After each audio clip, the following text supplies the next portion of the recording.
আব্বা, ওমর তো কালকে রাতে হজে চলে গেছে। আরে কি কর, হারতে হারতে হজে যাওয়া যায় নাকি? যেভাবে হোক অগর আটকে দেবো। চল যা, আমার সাথে চল।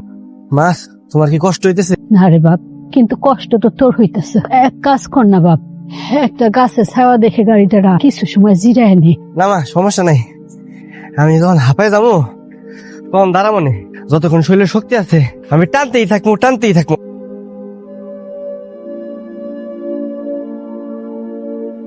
না রে মা, মনে হয় অনেক দূরে চলে গেছে। আর কোন রাস্তাতে গেছে কেমনে বুঝুম ক? হ আব্বা, মনে হয় অনেক পথ পাইয়ে দিছে। চল জায়গা।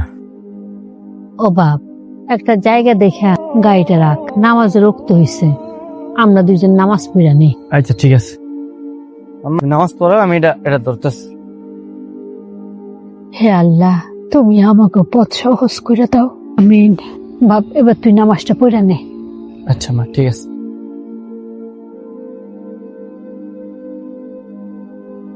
ভাই, ঢাকার রাস্তাটা কোন দিকে? এই যে সামনে গিয়া বামের দিকে মোড়া দিয়া চলে যাবেন সোজা। ওইদিকে না? জি। আচ্ছা ঠিক আছে। ভাই, পশ্চিম দিক কোন দিকে? মা, এইদিকে পশ্চিম দিক। আচ্ছা, আমরা কোন এলাকায় আছি? এই দেশের নাম কি? কাউ একটু জিগা না, বর্ডার আইতে কত দূর? আচ্ছা মা, দেখি কেউ আয় কিনা। এই যে ভাই শুনেন।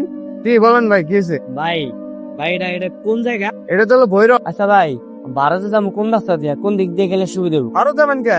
আসলে ভাই, আমি আমার মায়ের লয়ে হসপিটালে যাব। আপনার কি মাথা নষ্ট? আপনি পায়ে হেঁটে এত দূর যাইতে পারবেন?